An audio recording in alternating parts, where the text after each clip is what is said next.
आप सभी का एक बार फिर स्वागत है SPN9 के इस खास कार्यक्रम में और मैं हूं आपके साथ फरहान। दुनिया के सबसे बड़े बेशर्मों की बात यदि की जाए तो मुझे भारतीय ही लगते हैं। जो इंडियन हैं उसमें हम भी शामिल हैं, आप भी शामिल हैं, तमाम लोग शामिल हैं। ये दुनिया के सबसे बड़े बेशर्म हैं। ऐसा मैं क्यों कह रहा हूं? आप तो गाली भी देने लगे होंगे, लगता है कुछ अंधभक्त कमेंट बॉक्स में भी तैयार बैठे होंगे गाली देने के लिए। गाली दे सकते हैं, आपका मौलिक अधिकार है गाली देना, आप खूब गालियां दीजिए। लेकिन सबसे बड़े बेशर्म जो है वह भारतीय ही हैं, क्योंकि जब मैंने देखा जनता कर्फ्यू लगाया जाता है, ताली थाली पीटने की बात की जाती है, उसमें से कुछ ऐसे बेवकूफ़ भी थे जो सोच रहे थे ताली थाली पीटने से कोरोना वायरस का अंत हो जाएगा, लेकिन यह महज बेवकूफ़ी ही थी। लेकिन तमाम ऐसे लोग भी ताली थाली पीट रहे थे जो यह सोचते थे यह तो प्रधानमंत्री का आदेश है, उसे पूरा करना है, उसका क्या फलसफा है यह उन्हें पता नहीं था।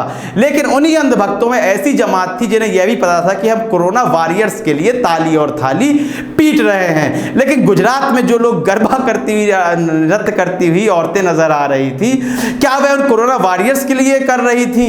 यह बिल्कुल समझ में मुझे नहीं आया। सोशल डिस्टेंसिंग की बात की जा रही थी और उसकी धज्जियां उड़ा दी जाती हैं। अब आप कहेंगे यहां बेशर्मी की क्या बात हुई? आइए हम मुद्दे पर आ जाते हैं। भारतीय बेशर्म क्यों है? आप देख रहे हैं जो हमारे कोरोना वॉरियर्स है, जब उनके लिए आप थाली पीट रहे हैं, थालियां तोड़ डाली हैं, क्या क्या पीट रहे थे, वीडियोज आ रहे थे, आपको खुद पता होगा, हंसी आ रही थी, हास्यास्पद माहौल बन चुका था। लेकिन जो घटनाएं सामने आ रही थी, जो कोरोना वॉरियर्स थे, जब वह कोरोना से पीड़ित हो जाते थे या नहीं भी थे, लेकिन भय के कारण लोग अपने घरों, सोसाइटी में उन्हें नहीं आने दे रहे थे। जो लोग किराए में रह रहे थे तो मकान मालिक भी उनको भगा दे रहे थे। ये कोरोना वॉरियर्स के साथ चल रहा था, जिनके लिए थाली ताली पीटी जा रही थी, जिनके लिए गरबा किया जा रहा था। पागल हो गए थे अंधभक्त सड़कों में। मुझे समझ लग रहा था आगरा का पागल खाना खोल दिया गया है और सारे पागल एक साथ बाहर आ गए हैं। इस तरह की कंडीशन दिख रही थी। अब फिर यही घटना एक बार घट जाती है वसंत कुंज इलाके में, दिल्ली के वसंत कुंज इलाके में एक डॉक्टर है जो कोरोना वॉरियर है, कोरोना पीड़ितों का इलाज कर रहे थे, खुद कोरोना से संक्रमित हो जाते हैं। उसके बाद वह क्वारंटाइन होते हैं, आइसोलेशन सेंटर में रहते हैं। अंत में वह नेगेटिव रिपोर्ट जब उनकी आ जाती है, वापस अपनी सोसाइटी में आते हैं वसंत कुंज में, तो सोसाइटी के लोग उन्हें अंदर आने से मना कर देते हैं, बल्कि एक यूनियन बना के उनका घर ही वहां से खाली करवाने की कवायदें चल रही है। कह रहे हैं कहीं और जाके रहिए। वह कहीं कोई जगह कौन सी हो सकती है? कहीं ना कहीं किसी के पड़ोस में तो रहेगा, उसको भी खतरा हो जाएगा। तो सीधा सीधा मतलब है कि जाकर आप अपनी जान दे दीजिए, नहीं जाकर जंगलों में बस जाइए। यह बेशर्मी है भारतीयों की। आप यकीन करें, सेना से लेकर आम नागरिक तक किसी से प्रेम नहीं है इस जनता को।